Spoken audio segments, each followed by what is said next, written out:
So the closest thing I think I can say that I do to a hair mask is when I do like my henna treatment, but I haven't done henna in 3 months and a week. And this is the reason I haven't done henna. It's just henna's so messy, and I do love henna, and I love the results I get with henna. But I don't know. Lately, I just haven't been in a mood to clean up a messy bathtub, or when henna like drips on the wall and it gets like henna like dyes everything, and it's just like it's a mess. Like you kind of need like an outside bathroom or something to do henna. Like you need all the time in the world an outside bathroom, and I really do love like the red highlights it gives me the sunlight and the natural moisturizing. But I just haven't done henna. I'm thinking about maybe doing an amended henna because tonight or today sometime I am gonna wash my hair because I've been stretching out hair washing now to like okay, I rinsed my scalp in the shower like on Friday morning. I got my scalp wet in the shower, and then I get the ends and my hair like all rinsed. But like I've gone to like a 3 week mark where I haven't like completely sudsed my hair with the soap, like the shampoo, but I've been just rinsing my hair in the shower as I shower, but keeping it up and getting water in my roots. And then like my hair will be pretty wet when I get out of the shower and I comb it out. And a lot of long hair people, they do a scalp rinse. I just don't do mine exactly like them. Like I just hit up the shower, hit my scalp, and I get water throughout my hair. But I don't want my hair to be completely tangled all the time because I have this obsession with keeping my hair tangle free. Like to other people, they probably think that's dumb as doornails. Like, oh, why don't you like tangles? Because I really hate how tangly my hair can get, and it has nothing to do with like my hair is not damaged. It just tangles easily. I have a type of hair texture that's thick and wavy that can get curly with humidity, like not super curly, but it can start becoming more curly and it tangles easily. So I don't want to spend hours like making my hair prone to breakage because it tangles. And some people love the look of loose hair going everywhere, but it takes a lot of time to comb it out. And long hair can take a lot of time, but once you have it detangled, in some ways it's actually less time. Like here, if I get my hair oily, I like put water in it. I use to shower. Like I just find water is really good for cleansing your hair, like while keeping it tangle free. But that is my method. I doubt this works for anybody. You're not gonna see this in any long hair like channel, like where people are talking about hair care. But I just know what works for me, and it's something intuitive. Like I've heard other women in long hair videos, long hair community saying that they do a scalp rinse. I've heard them say that, but I adapted it to my own method, and that's what really works for me. So I don't do a hair mask. Like I don't do like a set out hair mask where I put oil in my hair like right before I wash it. I just put oil in my hair all the time. Like I am always adding oil to my hair. Like, but once again, I have the hair type that likes a lot of oil because the more humid it is outside, I find I need to add more and more oil to my hair because my hair, like something about the humidity just sucks the moisture out of my hair. I know that sounds weird, but that's just the hair type I have. And I find when I brush my hair, it distributes oils and scalp rinses, but I don't do like a set out hair mask. The closest thing I do to a hair mask is when I do a henna treatment with the alma. Like the last time I had the alma powder in it, and that is actually like the kind of hair mask that women in India did, and it's really good for your hair. So for me, like I don't do a certain type of hair mask, and I do like virgin coconut oil, but I have like a whole bunch of this Manoi Rocher oil that my mom gave me, so I'm not gonna go out and buy new oils just to oil my hair. And look, what if you didn't have a lot of money and all you had was, I don't know, some vegetable oil in your kitchen? That might not smell good, but you could use it. You can buy like a little thing of coconut oil. It's not too expensive, but if you don't have the fancier oils, I can totally see. Like I still want to make gardenia oil because I know there's a whole bunch of gardenias. Okay. And nobody really loves those gardenias, and I love smelling them. And I want to take some home, let them soak in oil overnight, heat it up, and see like how like if it has that gardenia scent to it. But it is something I have to use quickly because it wouldn't have preservatives in it. It would be a homemade. It would be a homemade thing, so it's not gonna last forever, you know. But yeah, I just add oil to the ends of my hair. My hair got really curled up because I didn't braid all the way to the ends, and I woke up this morning and it kind of was entwined around me, and it just kind of curled up on its own. Like, ah, interesting. It got wavy, curly on its own.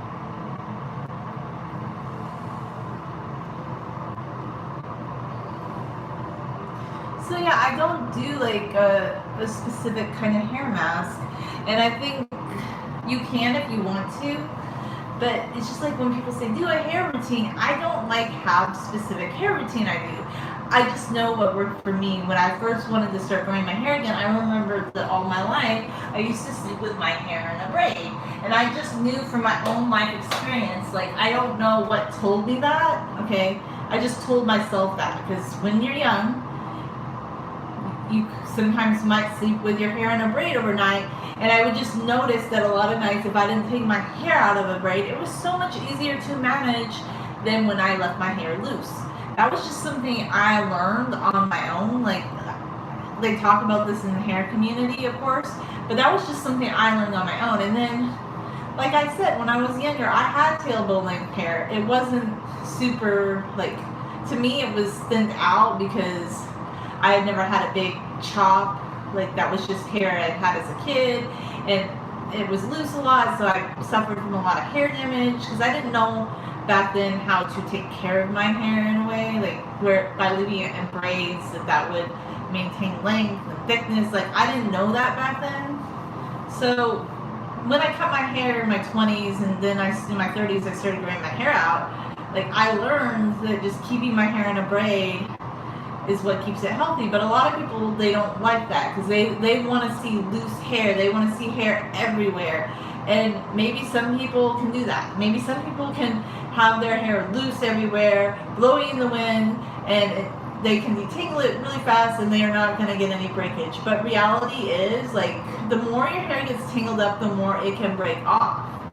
So people like a certain aesthetic. They might want to see that in a video, but people I know that really love long hair, a lot of them like love braids. Like there are people that tell me they love to see my hair in a braid, and that's actually kind of cool because I'm like, oh, you mean there's people out there that think about long hair like I do? And I'm like, yeah. So that's my aesthetic. Like I love a braid, and I think long hair looks so pretty in braids, and I love braiding my hair. So why not? Like some people might say, this is so boring. Well, how is it less boring than when everybody else does the same hairdo? Because when you go to the hairstylist, like there'll be certain trendy hairdos, but you see it like lately.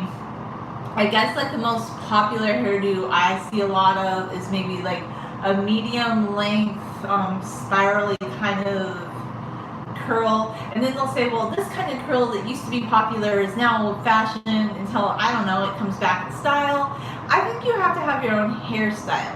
Like for me, it's just, I decided I love my hair in a braid. For me, I kind of find it easier when I do, like when I braid my hair and do a braid, I kind of like a scrunchie, so it's like a low ponytail, and then I braid it and it has like a hair tie at the end. That's just kind of been what I've done over the years. So I tried different things. I thought, well, a lot of people said that when they were growing their hair out, that they would wear it up. So I tried for the longest time to do crown braid because I thought, well, my hair is getting longer, I shouldn't wear it down. And I don't know why I felt that way for the longest time, because I think I was just kind of buying into like women saying that it helps your hair grow when it's up. But I've rarely worn my hair up for the last 3 months, to be honest with you, because when we started having to wear masks, between my glasses, between the mask and my hair up with hairpins, I was having a severe headache, and I'm very tender-headed, and I can't handle that many things, and people would laugh, but I felt like my head was in a vice and I couldn't do it, so I decided, you know what, I'm going to wear my hair down in a braid, And if I wear a mask, some masks that tie in the back aren't too bad, but I prefer the ones with the ear loops. Although I don't love the mask. Like, people feel so safe with the mask, but I just feel like I'm always having so many issues. But I talked to somebody the other day, they're getting blisters behind their ear when they have to wear the ear mask, the face mask. Like, there's just a lot of issues that come with it, but people are like, oh, it's no biggie. But when it diminishes the quality of your life, it's kind of a biggie. But you know, you have to wear it in certain settings, like to make other people feel more comfortable. Personally, this is just my take. I don't feel like anybody has to wear a face mask around me. I have watched what they said on the World Health Organization website.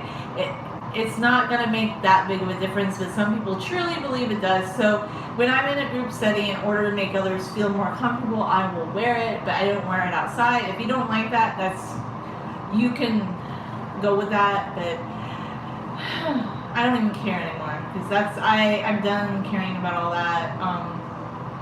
But yeah, I'll wear it in a group setting just so other people aren't upset. But that's all I can tell you. I'm not gonna wear it outside to make you feel better. Like, if you have a problem with people walking outside without a mask, that's pretty not nice, because a lot of people have issues with the mask, but apparently everybody else's issues don't matter anymore. But then a lot of people went to a protest and a lot more wearing masks, but that was okay all of a sudden to be in a group together. You can get the virus anywhere. And being in a group setting kind of ups your chances. It doesn't matter where you go, whether it be the beach protest or, I don't know, a bar. But then at the end of the day, I didn't care if people want to protest, if they want to go to the bar, if they want to go to the beach. At the end of the day, I just would like us all to be able to be individuals again. If you want to stay home, then stay home. If you want to go out, then go out.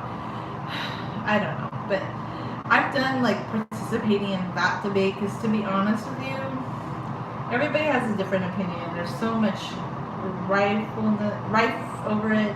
That's not really what hair is about. Some people, actually, this is what I thought was interesting. Some people were like, I can't talk about vegan food or hair or anything right now because of what's going on in the news, and it's not important.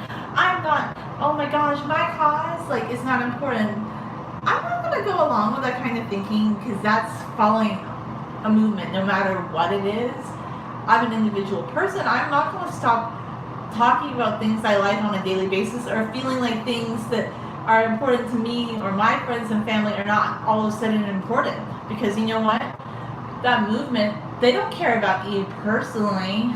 No movement. I know people hate to say this, but there is no group movement that personally cares about you and your family. They just don't. Is a movement gonna come and rebuild the minority business that got torched down by a riot? No, they're not. Is a movement care about a homeless camp that had many minority people who lived in it set on fire? Maybe the protests didn't stir that, but there was a riot that used that as a opportunity, and nobody cared. Nobody's even talking about it right now. They're like, yeah, the city's so poor, we don't care. Oh yeah, well, see, at the end of the day, this is why I don't really want to be big on any movement. I'm an independent libertarian in my political beliefs, but when it comes to movements, I'm not doing movements, because I feel like a lot of people just don't care about other people, and they can say, oh, this movement cares about people, but there's a lot of hurtful things going on right now that people say, oh, well, this is justified because this happened. Well, no, you should always be peaceful, and violence is never justified. It's just not. Unless there's a war and your country's being attacked, that would be different. But it's never justified to be violent to other people. I don't agree with that, and yes, I will still say that, and other people can feel however they want, but we still live in a democratic society where people can have an opinion. And your opinion is not less than. And let's say you just don't want to be involved in politics, and I don't know, you want to draw pictures and do art videos or some sort of craft, you can still post videos, okay? I know some people think right now they're not supposed to post a video when there's this important movement going on. Well, why is their interest more important than yours? Everybody has a right to post a video if they want to, and some people, it used to be a thing, it used to be popular to say, oh, I don't like politics, and a lot of people would say that. and it would be popular. But like now it's gone the other way. If you don't have like a social conscience being part of a movement, you're not cool, you're not good.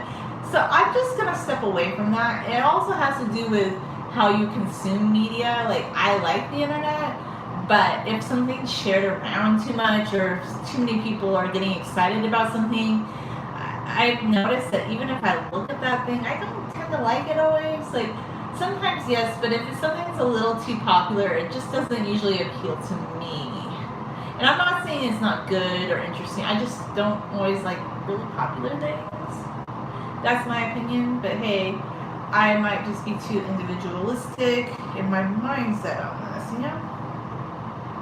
You can think however you want in this lifetime. You have the ability and right to feel however you feel, but that doesn't take away from other people. Like, peaceful protests, people want to do that. I think that's cool. I have no problem with it. If you want to peacefully protest, you have the right to do that in the Constitution. But at the end of the day, I don't think anybody else should be made to feel like they're not a good person just because they're not participating in social movements. And a lot of just what you see on the media, there's always a new thing every week. They're always talking about this, and this. So I read news articles, but I don't follow the national news like on a program for a reason. I don't watch Fox News. I don't watch CNN.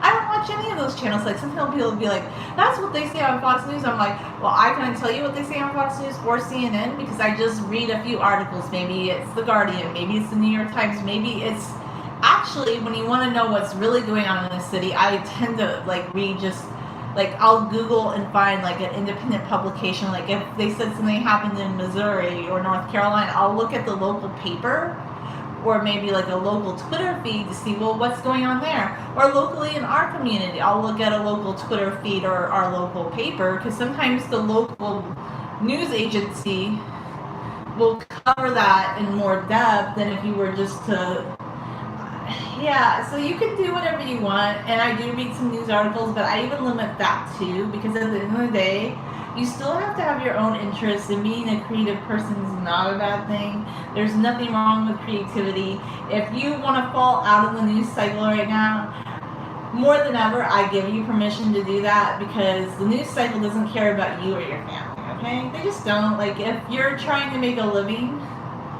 they don't care about you. They really don't. And those people that got their businesses burned down in some way, a lot of those were minority businesses. A lot of them aren't going to be able to come back. They were struggling already, but nobody's going to talk about that. And burning a field, yeah.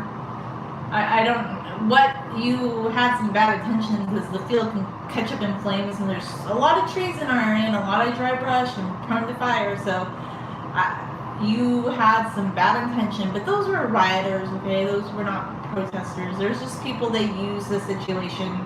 And I don't even know why I'm going off on this tangent, but I find for myself, I want to read some news articles. I want to know what's going on in the world, but I find it very super important not to be part of any social movement because that's the best way you're going to have peace with yourself, in my opinion. If social movements make you feel good, then you should join them, but I have yet to see a social movement that makes me find peace, contentment, and communion with nature, which are things I strive for in my own life. So you need to follow your own path, I say. I'm more interested in peace. If peace is not your thing, then hey, go find what makes you feel good. But I want to be at peace in life. I don't want to have friction in my life. So you do you.